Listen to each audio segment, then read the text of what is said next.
Today I want to talk about why you are in control of your own health. So this is Shapeshift Wellness, the channel that looks to reason and logic and science, evidence to explore fitness, wellness, education, and meditation, and all of these things that you can do to take control of your health. And the reason that I started this project is because I really do believe that you have the power to influence your health in a dramatic and profound way.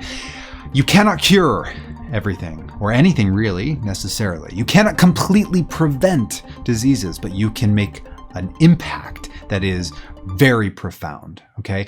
Now, this is difficult because you have to actually do something. You have to actually get up and go exercise. You have to actually prioritize your food and make time to cook with real ingredients and eat real food instead of prepackaged junk. You have to actually just make up your mind that I will not compromise my sleep for any reason, right? You have to make those decisions and make those your priorities, and then fit the rest of your life around those things. And that is why most people can't do it. Most people don't do it because it sucks, because it's hard, and because you do have to make sacrifices in order to prioritize your health. And so then it just becomes a question of how much do you give a shit about your health?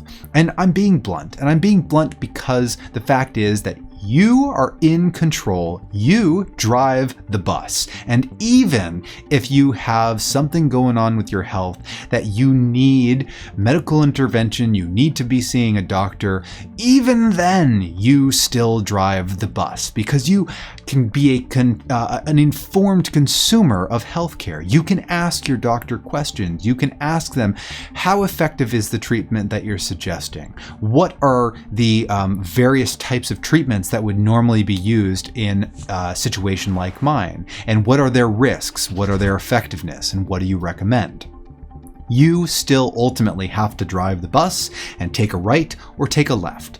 So even when you're seeking healthcare from a provider, you still have control.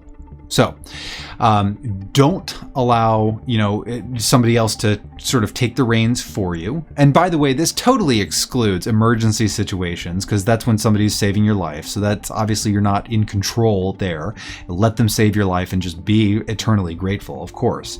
And I know that there are always going to be exceptions to the rule. This is a general message that most of us can do a lot more to profoundly impact, not completely solve our health problems, but to make a big difference. That's the point of this video. That if you eat good food, exercise on a regular basis, get good sleep, surround yourself with good people that you care about and enjoy the company of, if you live in an environment that is healthy and mentally stimulating, if you do meaningful things with your life, if you do all of those things, then your health is going to be better, much, much better than if you don't do those things. And for every sacrifice you make, your health deteriorates. It will, right? And so this is kind of a mixed message, a message of, well, damn, like it's damning if I don't take the wheel, right? If I just kind of fall asleep at the wheel. But it's also a message of empowerment that says that you do have the power. You are in control. You really do have your finger on the button. So, even when it comes to serious disease, exercise, nutrition, sleep, good environment, good people, good mental health, good fulfilling exercise, things that are meaningful to you, all of these things compound to prevent things like prevent or reduce the risk of or reduce the severity of things like heart disease, diabetes, even many different types of cancer, whether it's prevention or treatment, okay? Mental health concerns, many of them, especially anxiety and depression.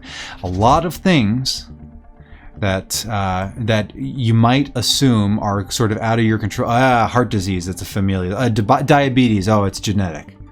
Yeah, but if you eat really shit, if you eat nothing but sugar all day, then you're probably, you're probably going to get diabetes. But if you don't eat, if you eat some vegetables once in a while, you're probably going to be better off, right? And it's like, we all know this. We know this. Why don't we do it? I don't know. It's hard, Oh yeah, well, Anthony, you don't understand, man. I've got 3 kids and they're in school and I have to work 2 jobs. I'm a single parent and I can't get 8 hours of sleep and go exercise 3 times a week and cook dinner. You're right. There's not a perfect solution. I'm just encouraging you that whatever you can do it. If that's that you can exercise once a week, and previously you were doing it 0 times a week, once a week is good. Pat yourself on the back for that. That's good. If you were getting 5 hours of sleep and you are able to rearrange a couple of things and maybe make a few sacrifices, and now you can get 6 hours of sleep a night, that's good. That's a win. Yeah. Sure, it'd be great if you could get 9, but I totally understand that not everybody can do that, right? So it's a spectrum. It's whatever you can do what you can. Just realize that you are at the wheel and your health depends on it. So take command. You have the power. Thanks. I'll see you in the next episode.